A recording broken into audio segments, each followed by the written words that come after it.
ઓહો, કુંભ જઈ આવ્યા? કુંભમાં? વાહ વાહ વાહ, પ્રણામ બાપજી. જુઓ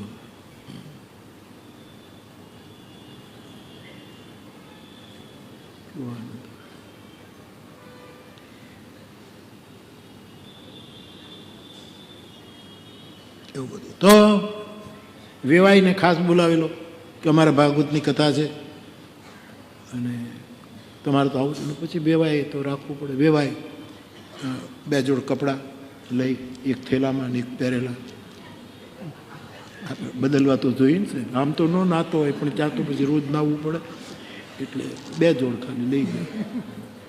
અમારા તલગાજરડામાં મેં શું શરૂ કર્યું ખબર? કે કોઈ અમારા ગામડાનો માણસ આવે ને અને હું એને મેલો ગલો જોઉં એટલે એને 2 સાબુ આપું કે આ સાબુ કપડાં ધોવાનું, આ નાવાનું.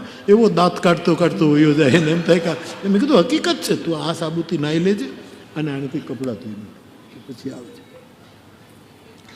વેવાએ ધોયેલા કપડાં પહેર્યા છે, પાણકોરાના કપડાં, એની મિલની છાપું સહિત. પોતે અકડ ને કપડાં અકડ. સાહેબ આ ને સામૈયું નીકળ્યું કથાનું. આશા ભર્યા ને અમે આવ્યા. મોરારીદાસ બાપુ તબલા વગાડે,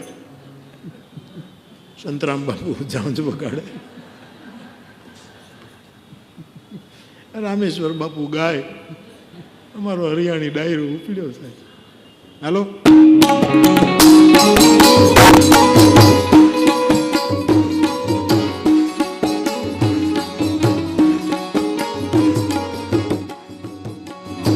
તારા દેશું તને ઓરડાને કાઈ દેશું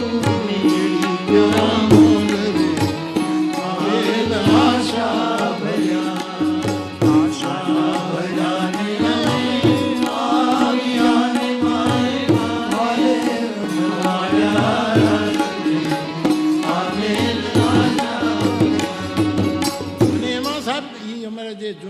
જૂની કથાઓમાં પછી પોથયાત્રા નીકળે ને પછી ગામનો ચોક આવે ને એટલે બધા અટકી જાય ત્યાં, પછી ચલતીમાં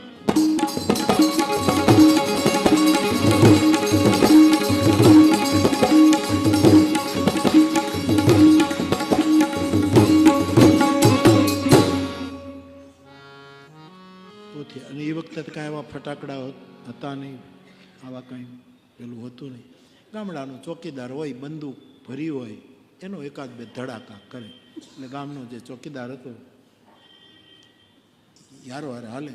એમાં પેલો યજમાન, મુખ્ય જે કથાના જેણે કથા બેસાડી, એનો વેવાય, એ બધા હાલ્યા જાય છે.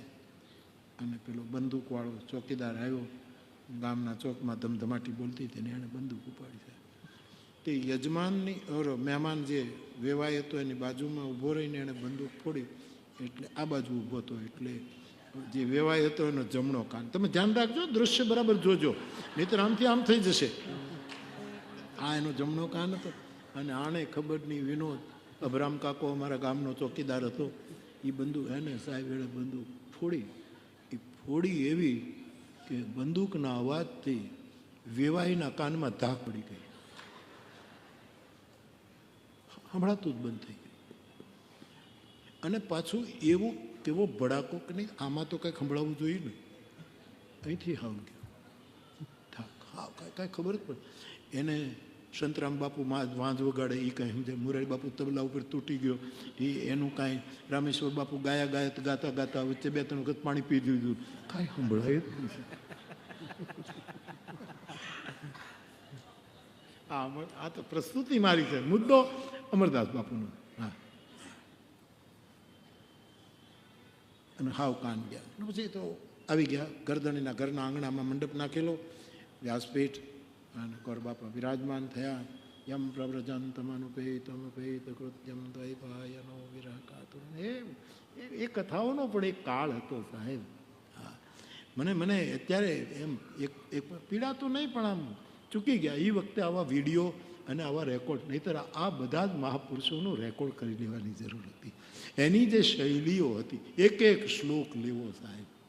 હા, અને જે ગ્રંથને ન્યાય આપીને જે ગાતા હતા, ગજબ. ખેર, કથા શરૂ થઈ.